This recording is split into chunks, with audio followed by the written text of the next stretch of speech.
Chapitre 11. Le peuple murmura et cela déplut aux oreilles l'Éternel. Lorsque l'Éternel l'entendit, sa colère s'enflamma, le feu de l'Éternel s'alluma parmi eux, et dévora l'extrémité du camp. Le peuple cria à Moïse. Moïse pria l'Éternel, et le feu s'arrêta. On donna à ce lieu le nom de Tabéra, parce que le feu de l'Éternel s'était allumé parmi eux. Le ramassis de gens qui se trouvaient au milieu d'Israël fut saisi de convoitise, et même les enfants d'Israël recommencèrent à pleurer et dire, « Qui nous donnera de la viande à manger?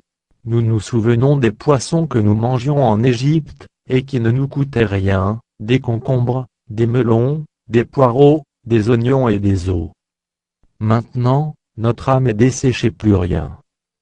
Nos yeux ne voient que de la manne. » La manne ressemblait à de la graine de coriandre, et avait l'apparence du bdellium.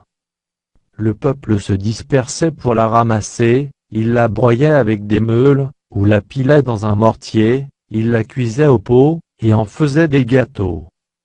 Elle avait le goût d'un gâteau à l'huile. Quand la rosée descendait la nuit sur le camp, la manne y descendait aussi. Moïse entendit le peuple qui pleurait, chacun dans sa famille à l'entrée de sa tente. La colère de l'Éternel s'enflamma fortement.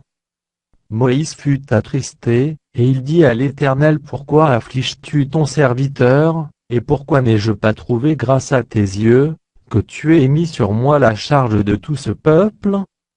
Est-ce moi qui ai conçu ce peuple, est-ce moi qui l'ai enfanté, pour que tu me dises porte-le sur ton sein, comme le nourricier porte un enfant, jusqu'au pays que tu as juré à ses pères de lui donner?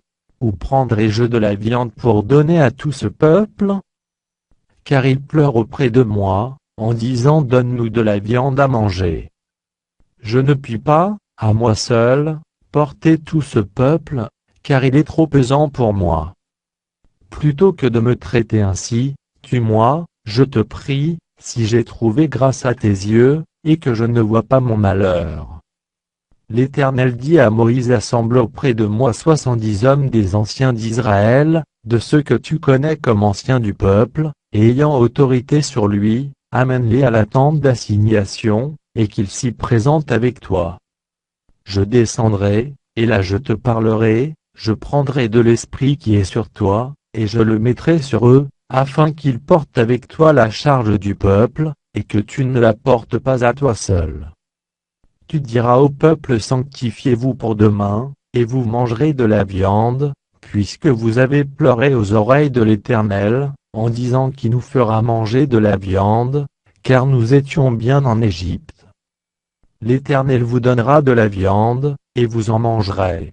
Vous en mangerez non pas un jour, ni 2 jours, ni 5 jours, ni 10 jours, ni 20 jours. Mais un mois entier, jusqu'à ce qu'elle vous sorte par les narines, et que vous en ayez du dégoût, parce que vous avez rejeté l'Éternel qui est au milieu de vous, et parce que vous avez pleuré devant lui, en disant, pourquoi donc sommes-nous sortis d'Égypte? Moïse dit, 600 000 hommes de pied forment le peuple au milieu duquel je suis, et tu dis, je leur donnerai de la viande, et ils en mangeront un mois entier. Égorgera-t-on pour eux des brebis et des bœufs, en sorte qu'ils en aient assez, ou rassemblera-t-on pour eux tous les poissons de la mer, en sorte qu'ils en aient assez? L'Éternel répondit à Moïse, la main de l'Éternel serait-elle trop courte? Tu verras maintenant si ce que je t'ai dit arrivera ou non. Moïse sortit, et rapporta au peuple les paroles de l'Éternel. Il assembla 70 hommes des anciens du peuple, et les plaça autour de la tente. L'Éternel descendit dans la nuée, et parla à Moïse. Il prit de l'esprit qui était sur lui, et le mit sur les 70 anciens. Et dès que l'esprit reposa sur eux, ils prophétisèrent, mais ils ne continuèrent pas. Il y eut 2 hommes, l'un appelé Elda, et l'autre Méda, qui étaient restés dans le camp, et sur lesquels l'esprit reposa, car ils étaient parmi les inscrits, quoiqu'ils ne fussent point allés à la tente, et ils prophétisèrent dans le camp.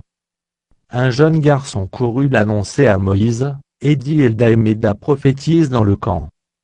Et Josué, fils de Nun, serviteur de Moïse depuis sa jeunesse, prit la parole et dit Moïse, mon Seigneur, empêche-les. Moïse lui répondit Es-tu jaloux pour moi? Puisse tout le peuple de l'Éternel être composé de prophètes, et veuille l'Éternel mettre son esprit sur eux. Et Moïse se retira au camp, lui et les anciens d'Israël. L'Éternel fit souffler de la mer un vent, qui amena des cailles, et les répandit sur le camp, environ une journée de chemin d'un côté et environ une journée de chemin de l'autre côté, autour du camp. Il y en avait près de 2 coudées au-dessus de la surface de la terre.